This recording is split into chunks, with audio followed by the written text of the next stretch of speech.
بۆ ئەم کاتش میوانێکمان هەیە زۆر بەڕێز دکتۆر ئەحمەد ویساڵ ئەکادمیست و پسپۆر لە کاروباری ڕۆژهەڵاتی ناوەڕاست ڕاستە و خۆ لە شاری دەوحەی پایتەختی قەتەرەوە لەگەڵماندایە. بەڕێز دکتۆر ئەحمەد شەوتان باش، گەلێک سوپاس بۆ بەشداریکردنتان لەگەڵمان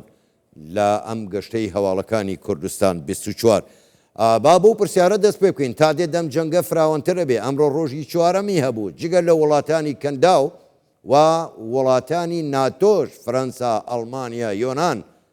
بەشداری لە جەنگەکە دەکەن. کەواتە ئایندەی ئەم جەنگە بەڕای ئێوە چۆنی دەبینن؟ داهاتووی ئەم جەنگە نەزانراوە بەداخەوە ئەم جەنگە لەلایەن هەندێک کەسی چاچونۆکەوە هەڵگیرساوە کە دەرهاویشتەکانیان بە تاواتی هەژمار نەکردەبوو. دوێنێ گوتەبێژی ئەمریکا دانی بۆ دانا کە ئیسرائیل پێی وا بووە کە هەڕەشەی لەسەرەوە پێویستە هێرش بکێتە سەر ئێران. ئەمریکاش چۆتە هاوبەشی لێدان لە ئێرانەوە. ئەم جەنگەش پێی وا بووە بەبێ هیچ حساباتێکی پێشوەختە هەڵگیرساندراوە.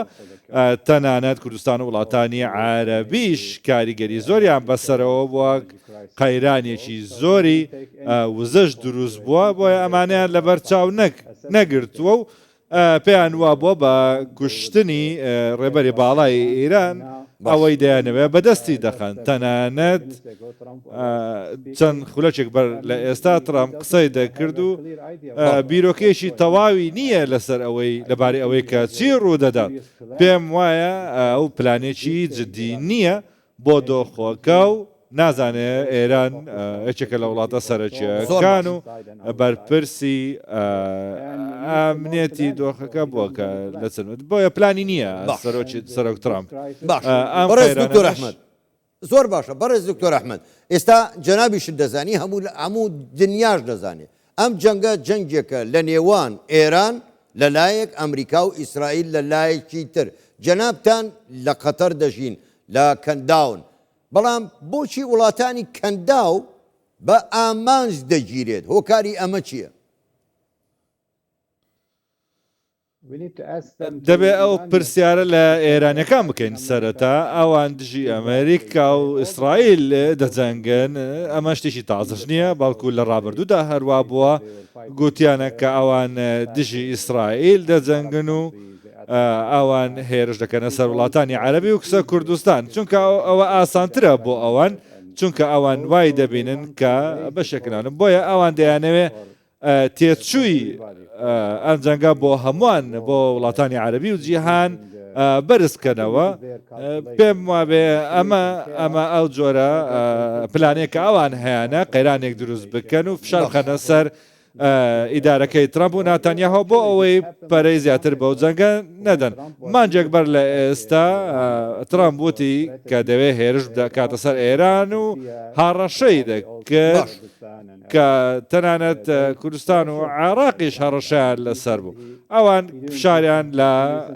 ترامپ کرد، بەڵام ئەو گوێی نەگرت، پێدەچوو زیاتر گوێ لە ناتانیاهۆ گرت بێ وەک لەوەی کە خۆی بۆ چوونی چۆن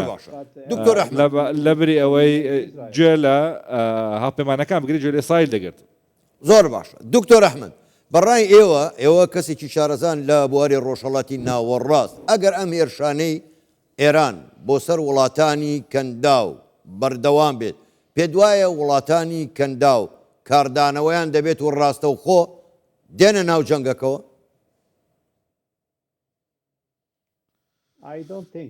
من بەو لەو باوەڕەدانیم، چونکە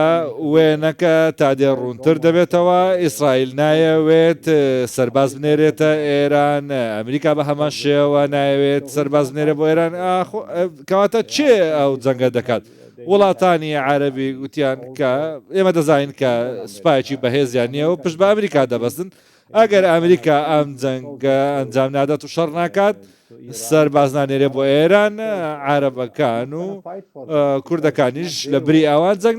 ناسنە جەنگەوە، چونکە ئەمە جەنگی ئەوان نییە. ڕاستە ئەوان دەکرێنە ئامانج و ئێران دەڵێت بەرژەوەندەکانی ئەمریکا دەکاتە ئاماز لە وڵاتانە نەک خودی وڵاتەکە بێگومان ژێرخانی ئابووریان دۆخی ئابووری وڵاتەکەیان بەم هێرشانە کاریگەری زۆریان بەرکەوتووە هەروەها دەوەسێتە سەر ئەوەی کە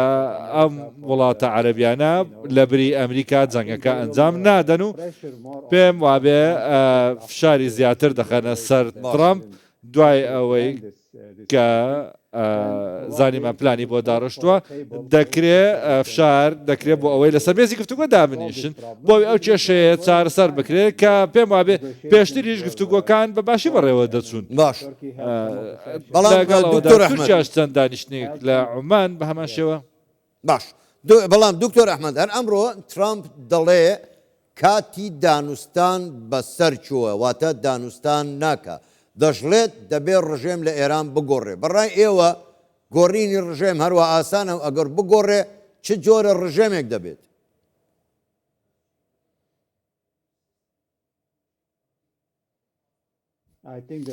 پێم وابێ گۆڕانی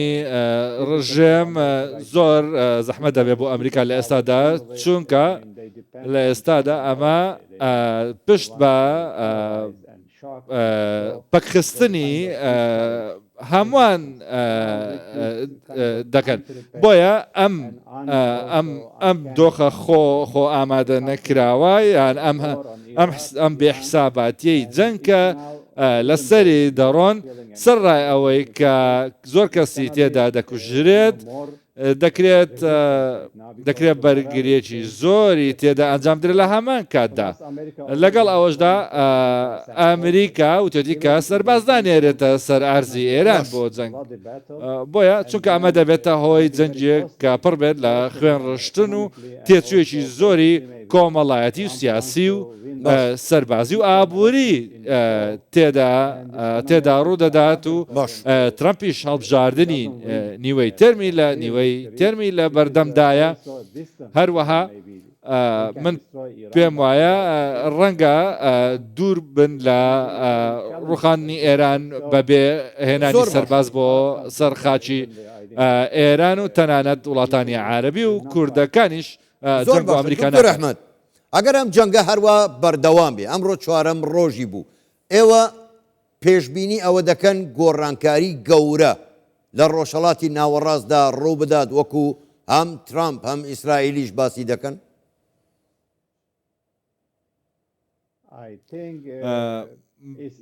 پێم ئێستا زەحمەتە چونکە ئەم جەنگە زۆر هەستیارە لە جەنجی کەنداوی یەکەمەوە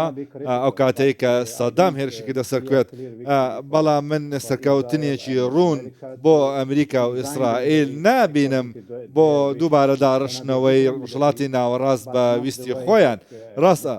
گۆڕانکاری دەبێت بەڵام نەک بەو شێوەیە کە نەتانیاهۆ پێشبینی دەکرد لەگەڵ ئەمریکیەکاندا ئەمە ڕۆژهەڵاتیی ناوەڕاستی زۆر زەحمەت دەبێت هەروەها ڕۆڵی ئێرانیش پشوێ دەخرێت لەگەڵ ئەوەدا ویستەکانی ناتەنیاهۆش بەهۆی ئەم جەنگەوە دەکرێت نێتە دی بۆیە دەکرێت ئەمە دەزانین ئیسرائیل وڵاتێکی بچووکە ناتوانێت دەرەقەتی لوبنان نایەت چ جای سوپای ئێران کە دەجار گەورەترە کاتێک دەگەیتە ناو ئۆپەراسیۆنی سەرزەوی ئەو کاتە پێویست بە هێزی زیاترە زۆر باشە دکتۆر ئەحمەد دەست خۆش زۆر سپاس دکتۆر ئەحمەد من دەگەڕێمەوە سەر ئەو پرسیارە ترەمپ دەڵێ کاتی دانوستان نەماوە پرسیارەکە ئەمەیە مەبەستی لەمە چییە جەنگ تا کۆتایی چی ئەگەر دانوستان نەبێت خۆ هەموو جەنگێ بە دانوستان کۆتایی دێ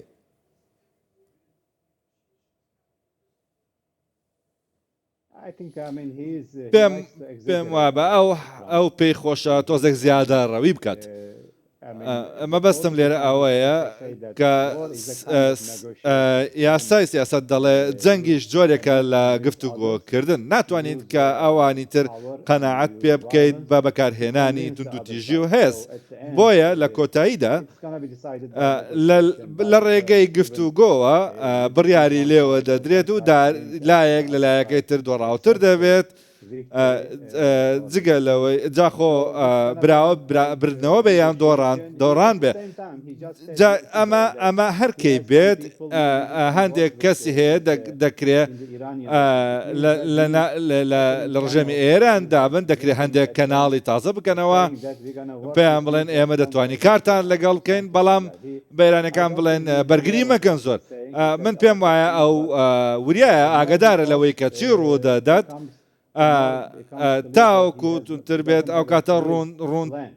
ڕوونترە کە هیچ پلانێکی ئاشکرای نییە بۆ ئەوەی کە سەرکەوتوو بن ئەگە نادەیوت.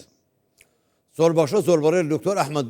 ئویساڵ ئەکادمیست و پسپۆر لە کاروباری ڕۆژهەڵاتی ناوەڕاست ڕاستەوخۆ لە دەوحە لە قەتەرەوە لەگەڵ ما بووی گەلێک سپاس بۆ بەشداریکردنتان لەگەڵمان شەوتان.